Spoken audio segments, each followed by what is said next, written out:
오늘의 블루노트 초대 손님은 정말 다양한 일을 하고 전직 트로트 걸그룹, 아나운서, 리포터, 모델, 아나운서 임효란님 모셨습니다. 안녕하세요. 반갑습니다. 안녕하세요. 반갑습니다. 방송인 임효란입니다. 반갑습니다. 반갑습니다. 아니 소개를 너무 거창하게 해주셔가지고 네. 제가 몸둘 바를 모르겠는데 트로트 걸그룹도 해봤고 이제 그 다음에 뭐 아나운서, 라디오 MC, 리포터도 하고 모델도 하고 최근에 또 주연 배우로서 자, 그러면 가수, 네, 모델, 네, 아나운서, 네. 라디오 DJ, 라디오 DJ, 네, 그냥 DJ, 그냥 DJ. 네. 걸그룹은 또 어떻게 시작하게 됐는지. 원래 가수가 꿈이었어요? 사실 제가 눈물 없이 들을 수 없는 스토리긴 한데 눈물 붙여야 돼요? 아니 농담이고요. 네. 제가 중학교 때부터 연습생 생활을 하긴 했어요. 그래가지고 그때 오디션을 보러 올라와서 합격을 했어요. 근데 그 당시에는 그 학원형 기획사라고 하죠. 그렇죠. 네, 학원형 기획사였어요. 합격은 했는데 하고 나니까 갑자기 약간의 어떤 협찬비라든지 수업료를 받아야 된다. 수업료를 받아야 된다. 네, 근데 그때는 아무것도 몰랐으니까 저희 부모님도 그쪽에는 저희 친척도 없고 진짜 아무것도 없었거든요. 그렇게 막 몇 년 동안 하다가 계약 기간이 종료가 됐고 근데 그냥 평범하게 살아야겠다라는 생각을 저는 제일 많이 했었어요. 그럼 그 계약 기간이 종료된 나이가 어느 정도야? 고등학생? 20살? 고등학교 한 1학년? 17, 18 정도? 네네, 그때쯤 됐는데 또 제가 춤바람이 나가지고 댄스 괜찮네? 라고 생각을 했는데 방송 댄스에 눈을 뜨게 된 거예요. 그래서 전주에 있는 댄스 학원으로 다녔어요. 네, 김제에서 익산으로 학교를 가서 익산에서 학원을 전주로 갔다가 김제로 갔다가 이게 계속 왔다 갔다 한 거예요. 서울. 방학 때 서울에 올라와가지고 고모집에 있으면서 그때 그 홍영주 댄스 선생님. 네, 유명하신. 안무가님이 전주에서 같이 이제 경쟁했던 그 친구들과 또 다른 세상인데 또 자랑으로 좀 말하자면 댄스 수업이 끝나잖아요. 수업이 끝나면은 선생님이 눈여겨보는 그 잘 추는 친구들이 있어요. 그 중에 한 2명, 3명을 불러요. 춰 이렇게 하면은 제가 항상 그 2, 3명 중에 한 명이었던 거예요. 네, 그래가지고 나 좀 실력이 있나 보다. 돈을 많이 준 건 아니고? 아유 돈이 진짜. 그래서 댄스로 그 춤으로 대학교를 들어갔었어요. 그러면 대학교의 그 전공이 뭐 실용 댄스과 이런 거였어요? 네, 실용무용학과. 실용무용학과? 네, 실용무용학과였는데 그 사퇴를 했어요, 제가. 갑자기? 네. 아니 내가 지금 돈을 이만큼 내고 다니는데 이렇게까지 해야 되나? 이게 있었어요. 그래가지고 안 되겠다. 무슨 대학교야 그냥 알바나 하지 뭐. 저는 꿈이 그때부터 작은 카페에 예쁜 사장님이 꿈이었어요. 작은 카페에 예쁘고 춤바람 잘. 이제 그 엄마 지인분께서 갑자기 딸 그래도 어렸을 때부터 연습생 생활을 하고 했으니까 요즘에 트로트가 대세다.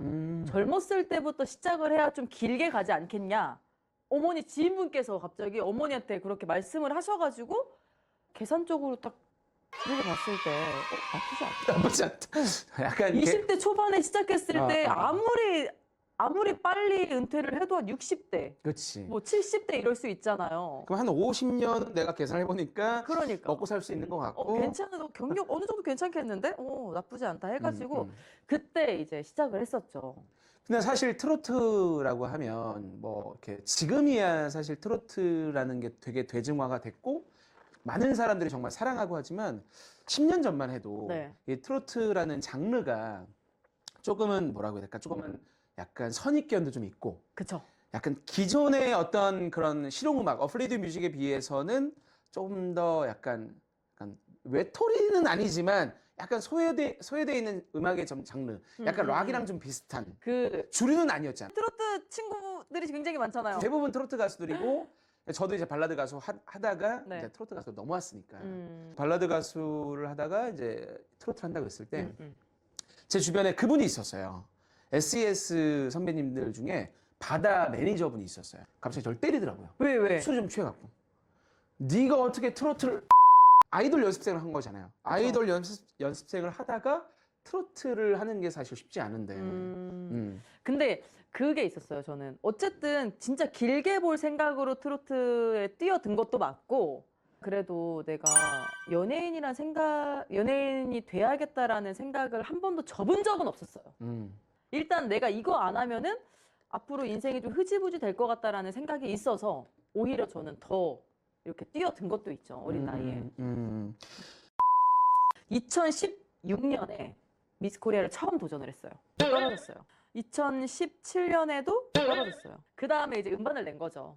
아, 내가 지금 미스 코리아는 떨어졌지만 그래도 미스 코리아라는 그 타이틀로 앨범은 한번 내봐야겠다. 어쨌든 미스 코리아 앨범 냈으니까 한 번 더 도전해볼까? 3번 도전을 해서 한국 그 건강관리협회 전북지부 홍보대사를 활동할 수 있는 그런 상을 받았어요. 인생을 되게 쪼개서 사는 것 같아요. 사실 도파민 중독인 것 같아요. 아, 약간 인생에 1년 동안에 자꾸 뭔가의 도파민이 필요해.